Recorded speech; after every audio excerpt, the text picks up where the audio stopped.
जीवन से भर दिया और इस लायक कर दिया कि जब यदि आज हमारी मृत्यु हो जाए या हम यीशु मसीह दूसरी बार आ जाए तो उसके साथ जाने वाले हो सके।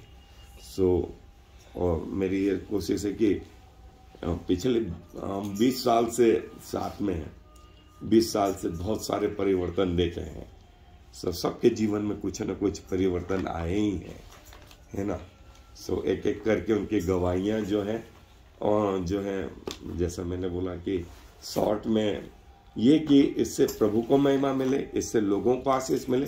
आपके गवाही को सुन करके बहुत सारे लोग प्रभु के पास आए। आज के लिए मैंने जो है जोजी भाई को बोला कि तैयार रहें। कैसे जो है वो कव्वालियाँ जो है उज्जैन में उन नॉन क्रिश्चियन लोगों के बीच में जो है जाकर के जो है करते थे और प्रभु ने कैसे परिवर्तित किया और आज प्रभु के लिए कैसे खड़े हो गए। ये मौका है जोजी भाई के लिए कि वे अपने जीवन के बारे में बताएं और इससे बहुत सारे लोग आशीषित हों। अब बेट पे चले? हाँ, बिल्कुल चलेगा। सबसे पहले परमेश्वर पिता का हम धन्यवाद करते हैं कि ये जो जीवन दिया है ये प्रभु का दिया हुआ जीवन है। हम क्या हैं? हम खाक माटी हैं, लेकिन उसके टूटे हुए पात्र हैं। हमारे जीवन में क्या हम गवाही दें? हम इस काबिल नहीं है कि गवाही देने के लायक खड़े हों, क्योंकि परमेश्वर का वचन एक जगह बोलता है, मैं गरीब को माटी से दरिद्र को धुरे से खड़ा करने वाला यहोवा परमेश्वर हूँ। गवाही के रूप में यही देना चाहिए कि हमारे जीवन में प्रभु का दीपक कब जला, प्रभु की आत्मा ने हमें कब काम करा। बचपने से मेरा नाम जोसेफ है, मेरा नाम रॉबर्ट है, मेरा नाम फलाना है, नेल्सन है, लेकिन नहीं, परमेश्वर क्या हमारे दिल में आया या नहीं आया। हमसे तो अन्य जाति अच्छे जो गवाहियाँ देकर देते हैं तो हम अपने आप में थरथरा जाते हैं। आज छोटा सा मौका मुझे मिला है, गवाही नहीं है लेकिन जीवन के दौर बताना मैं चाहूँगा। डॉक्टर साहब ने, रमेश भाई ने निवेदन करा कि बताओ, आप सभी जानते हैं, लीना भाई जानती है कि हम अपने पूर्वजों पीढ़ी दर पीढ़ी तक प्रभु में होकर चले, और मेरे पिता का भी ये जानती हैं कि बहुत अच्छे गाने बजाने वाले रहे। और जब मैं छोटा ही था तभी मेरे मामू ने मुझे तबला पकड़ाया, मैं सीखा नसीराबाद में। वहाँ से चले, फिर चलते चलते जीवन का दौर चलता रहा और होते होते ये हुआ कि मैं 8वीं क्लास तक आया। जब तक मैं एक अपने उस्ताद लालचंद ढोलक वाला जो उस्ताद है उसके पास मेरे पापा ने मेरे को बिठाया कि बेटा, गुरु बिना गुरु के ज्ञान अधूरा है। तो गुरु बचपने से ही बनाना पड़ता है, लेकिन इसके पहले परमेश्वर हमारा मार्गदर्शन करता है। पापा ने हमको वहाँ भेजा और मैं वहाँ से चला। रोज मैं 3 किलोमीटर दूर अपनी ढोलक छोटी साइकिल पर बांध जाता था। वो रोज मेरे को एक इनका होटल आता भेरू बाबू जी का, उस पर बैठा के चटाई पे, वो भी गरीब था मेरा उस्ताद, वो मेरे को सिखाने लग गया। उसने एक दिन बोला, जोसेफ तेरा हाथ बहुत सुंदर है, तेरे हाथ में मिठास है, तू मेरे पास आ, मैं तेरे को निखारूंगा। जैसे जैसे हम चलते गए और ये समय आया कि हम 3 लड़के उसके उस पास से ऐसे तैयार होके निकले, जिसमें एक मैं ही क्रिश्चियन था। होते होते ये हुआ कि हमारा नाम सुना, लालचंद ने बोला यार वो जोजी को भी लो, बहुत अच्छा हाथ है उसका। और हमको कव्वालों ने पकड़ा और हम भी गए उनके पास। फिर होते होते यह कि हम मदारों पे जाने लग गए, उर्स में मैं ढोलक बजाने लगा। बहुत सारे नोट आते थे इधर। सब करते करते मेरा मन एक दिन ऐसा बोला, इतने बड़े स्टेज पे हम चढ़े, हजारों लोग बैठे रहते हैं उर्सों में, आपने देखा होगा, लेकिन मेरे को वहाँ खुशी नहीं मिल रही थी। मेरे को ऐसा लग रहा था कि पीछे कहीं मुझे कोई खींच रहा है। खींचते खींचते ये हुआ, दूसरे कव्वाल ने पकड़ा। एक दिन तो स्थिति आई कि उज्जैन का बैंड, आपने सुना होगा, भारत बैंड है, उसमें मुझको एक मेरा साथी ले गया, बोले ढोलक बजाओ, तेरा हाथ बहुत अच्छा है। अरे मैंने कहा मैं नहीं चलूंगा, मेरा भाई मारेगा लठी लठ से मेरे को। बोले नहीं, टोपी ओपी नहीं पहनाएंगे, तू बजाना। उस जमाने में मैंने 1 घंटे ढोलक बजाई तो 10 रुपये मिले थे। होते होते ये हुआ कि मेरे जीवन में 3 स्तंभ आए। वो 3 स्तंभ ये हैं। सबसे पहले TM थॉमस करके मेरे एक सबसे पहले मार्गदर्शक आए। उसके बाद सुनील जयपुरी आए और उसके बाद डॉक्टर साहब आए जिन्होंने मेरी आंखें खोली। मैं थोड़ा रुक के चलूंगा। और जब होते होते ये चला सिलसिला तो टीएम साहब ने मेरे पिता से मुझको मांगा, बोले जोरी साहब आपके इस लड़के को मैं लेना चाहता हूँ। तो बोले क्यों? बोले बहुत अच्छी ढोलक बजाता है, मैं इसे मसीह संगति में डाल लूंगा। फिर वो मुझको ले गए और चर्च में मेरे को आगे बढ़ाया। बढ़ाते बढ़ाते प्रभु ने मुझको बहुत आशीष दी। उसके बाद परमेश्वर ने मुझे एक सामर्थ्य बैठा, मत डर मैं तेरे साथ हूँ। मैं चला और मेरे पास ढोलक नहीं थी उस जमाने में, तो नाइलॉन के जूते बेच के 22 रुपये में एक ढोलक खरीदी। फिर मैं आगे बढ़ा, परमेश्वर ने बढ़ाया। थॉमस साहब ऐसे थे जैसे डॉक्टर साहब हैं। वो इतना अमाल्य करते थे कि हम गरीब थे, हमारे कपड़े तक सिलाते, जूते तक पहनाते थे। और मेरे को बहुत जगह ले गए वो, और उन्होंने यही बोला, जोजी भाई आप बहुत अच्छे हो, संभल के चलना, जीवन में गलत रास्ते मत पकड़ना। मैंने ठीक है। ऐसे होते होते जीवन का दौर चलता गया और परमेश्वर का ये रहम हुआ कि एक म्यूजिक कॉन्फ्रेंस हो रही थी। उसमें सुनील जयपुरी अपना वो कर रहे थे, प्रोग्राम दे रहे थे। वहाँ पर मेरे को किसी ने बोला एक एमपी से लड़का आया है जोसेफ, उसको आप बुलाओ। तो उन्होंने बोला, मुझसे मिलाया, बोला आप गाते हो? मैंने कहा हाँ गाता हूँ सर। फिर मैंने गाना गाया तो उनसे मेरी बहुत घनिष्ठता हुई। मेरे संगीत के वो एक प्रकार से शिक्षक रहे। चलते चलते वहाँ से चले। शुरू में मैं ढोलक ही बजाई, फिर मैंने परमेश्वर से मांगा, मैंने पिता मेरे को हारमोनियम भी बजाना सीखा। आप यकीन मानेंगे कि मेरे पिता बोलते थे बेटा तू सीख, तेरे को सब मिलेगा। मैंने पहला गाना बजाना सीखा, क्रूस ही तेरा निशान, आगे बढ़े जवान, पीछे ना हटना कभी, यीशु है तेरी चट्टान। किशोर दादा का गीत है। इस गीत से मैं सीखा और फिर बढ़ा। उसके बाद मेरे पापा का बेंजो मुझे मिला तो मैंने बेंजो पकड़ा, बेंजो बजाना सीखा। उसके बाद तबला भी सीख गया, ढोलक सीख गया। 4-7 बार सीखने के बाद परमेश्वर ने मुझको बहुत आशीष दी।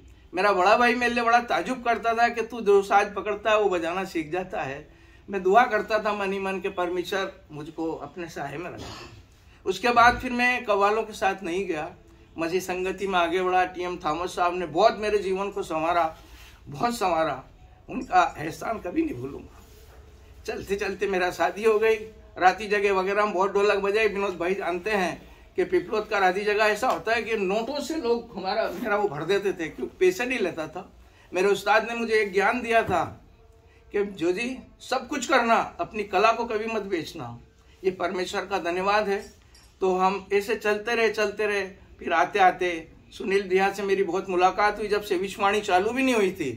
फिर मैंने 3 गाने लिखे। उन गानों के लिए फिर हमको वहाँ बुलाया गया और परमेश्वर का रहम हुआ कि वो 5 गानों में से 3 गाने मेरे पास हुए। फिर उन्होंने मेरी वॉइस टेस्ट करी, बोले जी आप बिल्कुल फुट फिरो, RBI में आ जाओ, आपके लिए जगह है। लेकिन मेरी माता ने मुझे जाने नहीं दिया और बहुत सारे चढ़ाव उतार आए। मैंने सुनील भैया से किया, दादा मेरे को माफ़ करो। फिर वो आते रहे, हमारा प्रोग्राम चलता रहा। उनके साथ बहुत जगह गया। चलते चलते जीवन में परमेश्वर ने फिर जब रतलाम आए तो एक दिन रमेश भाई और कौन साथी आया था, जब मैं गोगा के मकान में रहता था। आप लोगों की कॉटेज मीटिंग चालू हो गई थी सुबह 6 बजे की। उसमें तो मैं गया जब केसर नानी थी, प्रीति बुआ थी, वो माला बुआ थी। मैं यहाँ रहता था ऊपर। 3-4 बार ही गया, नौकरी कारण फिर छूट गया। बहुत अच्छे पुरानी है हमारी वो है मॉर्निंग ग्रुप। उसमें आते थे रमेश भाई एक शाम को किसी को लेके मेरे घर आए। बोले जोजू भैया हम चाहते हैं कि ये मीटिंग करें मॉर्निंग ग्रुप के नाम से, तो हम आपका नाम लिखना चाहते हैं। मैंने कहा हाँ आएंगे।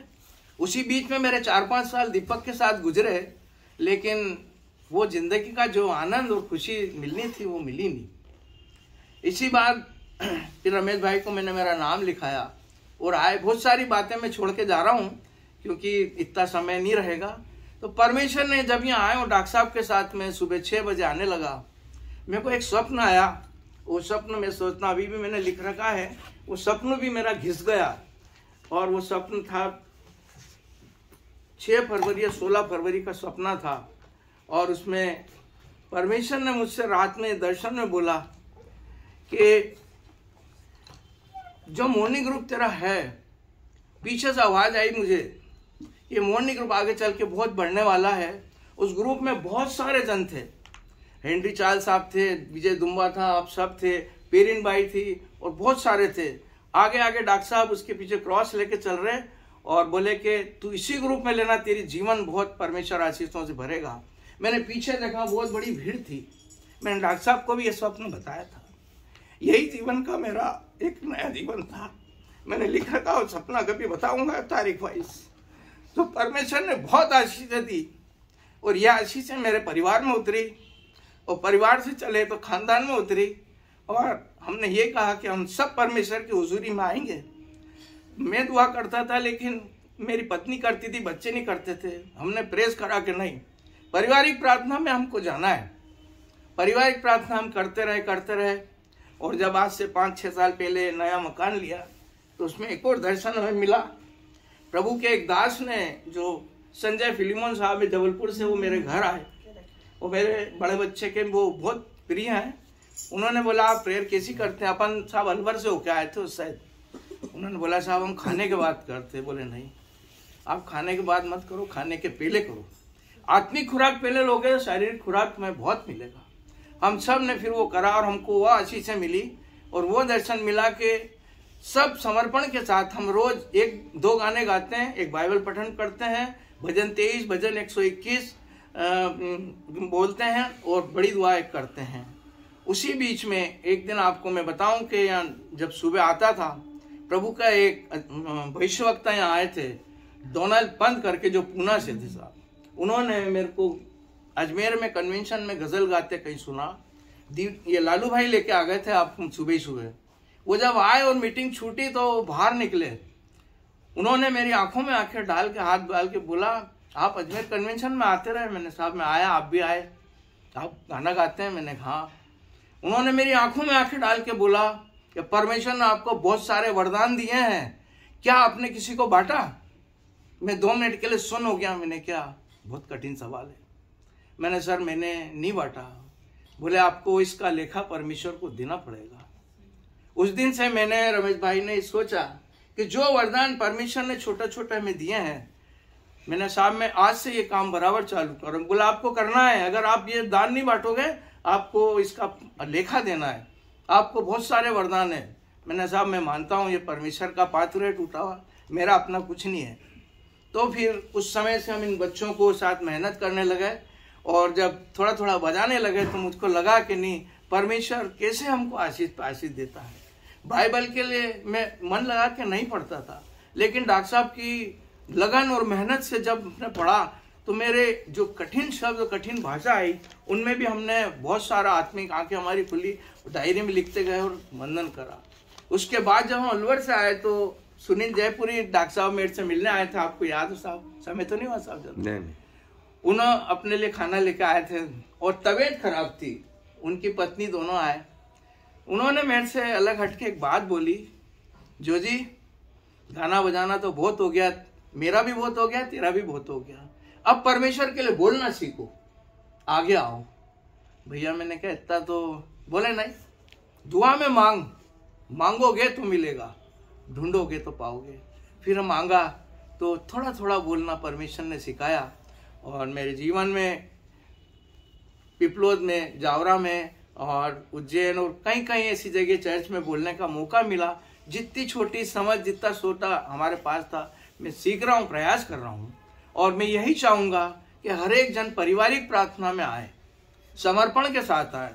दूसरा, ईमानदारी और कृपा कभी हमसे अलग ना होने पाए। नीति वचन 3 में बोलता है, सच्चाई, कृपा और सच्चाई तुझसे अलग ना होने पाए, वरना उसको अपने गले का हार बनाना। ऐसा करने से तू परमेश्वर मनुष्य दोनों का अनुग्रह पाएगा। अजीजों, हम यही चाहेंगे कि हम ईमानदारी, वफादारी के साथ बढ़े। आपको बताऊं, मैंने जब अपना ऊपर का रूम बताया, डॉक्टर साहब बड़े अचरज कर रहे थे कि लॉकडाउन में कैसे बनाएगा, लेकिन उसकी कृपा और आपकी दया रही। और अभी 2.5 महीने पहले उस ठेकेदार ने सुसाइड कर लिया। उसका नाम था काला करके सरनेम लगाता था और वो हो गया। तो पेपर में आया उस दिन के इसने आत्महत्या कर ली क्योंकि कर्ज ज्यादा हो गया था। आप यकीन माने, मैं उसको 8,000 रुपये वो मेरे पे मांगता था। मैंने मेरी पत्नी से बोला ये चले गया, लेकिन इसके पैसे मैं दूसरे ही दिन दूंगा साहब, क्योंकि अपनी आत्मा गवारा नहीं करी थी। उसके लड़के ने तीसरा करके और मैंने फ़ोन करा, बेटा मैंने तू घर आ, मैंने देख तेरे पापा और मेरा लेखा है, तेरा कोई रोल नहीं है, लेकिन मेरा देखने वाला ऊपर है, मैं ये पैसे तेरे को दे रहा हूँ और आज के बाद अपना लेन देन पूरा है। कहने का मतलब ये ईमान रखेंगे तो हमको आशीष मिलेगी, नहीं रखेंगे नहीं मिले। हमारे बीच में भी बहुत सारे ऐसे आ जाते हैं जो फ्रॉड काम करते हैं, गलत काम करते हैं, उसका भुगतान परमेश्वर लेता है सर। आज परमेश्वर ने मौका दिया कि हम ईमान से, दीनता से, नम्रता से, प्रेम के साथ आगे बढ़ें, तो मैं और मेरा परिवार यहोशू की तरह सदा आशीषित होते चले जाएंगे। दूसरी बात, अपने परिवार को मसीहत में बांध के रखना बहुत जरूरी है। तमाम दुनियावी बातों से हमको मोड़ना है। बहुत सारी चीज़ें हमारे घर में अगर गंदी आ जाती है तो हमारी आशीषें उठती है। अगर मेरी पत्नी मेरे साथ दुआ नहीं करेगी तो आशीष 100 की जगह 80 हो जाएगी, बच्चा नहीं करेगा तो 60 हो जाएगी। और ऐसे शैतान फिर अपना घर बनाता है। सांप से क्या, हम सांप से ज़्यादा सांप की विशेष से बहुत प्रभावित हुए। मेरे दोनों बच्चे बोलते हैं पापा डॉक्टर साहब तो ठीक है, मैडम हमारे घुटनों पे प्रार्थना करती है। मैं धन्यवाद देता हूँ ऐसे समय के लिए कि हर एक जन प्रभु में आगे बढ़े, तरोताजा रहोगे। इस साल में 67 में चले जाऊंगा और 7 साल हो जाएंगे मुझे। लेकिन अभी हम जब बच्चे की सगाई करने गए तो किसी ने बोला अभी कितनी सर्विस बाकी है आपकी, मैंने साहब 7 साल हो जाएंगे। तो ये परमेश्वर का एक अनुग्रह, दया है उसकी। मैं हर एक के लिए कामना करूंगा। मुझ नाचीज को ये मौका दिया डॉक्टर साहब ने, इस लायक नहीं था, लेकिन परमेश्वर में बने रहेंगे तो हर चीज़ें मिलेंगी। और मैं यही कामना करूंगा ये नई पीढ़ी से कि परमेश्वर में दुआ के साथ आगे बढ़ो, अपनी वरदान को बढ़ाओ। एक हमारे उस्ताद बोलते थे कि बर्तन को जितना मांजेंगे उतना चमकेगा, नहीं मांजेंगे तो उस पर धूल चढ़ जाएगा। तो मेरा उस्ताद भी ये बोलता था, हम जितना वचन को पढ़ेंगे उतना हमको आशीष मिलेगी, जितनी प्रार्थना करें तो दर्शन मिलेगा, जितनी अपनी कला को निखारेंगे उतना आगे बढ़ोगे, है ना। अब हमारा टाइम तो हो रहा है, हमारा जीवन का सफर तो किनारे पे है, लेकिन परमेश्वर से यही कामना करते हैं कि आशीष और आशीष मिले और ये गुरु प्रभु में आगे और आगे बढ़ता चला जाए। यहाँ करके मैं क्षमा चाहता हूँ। हमें होगा कि हम Shema Yisrael Yahweh Eloheinu Yahweh Echad. Hear, O Israel, the Lord is our God, the Lord alone.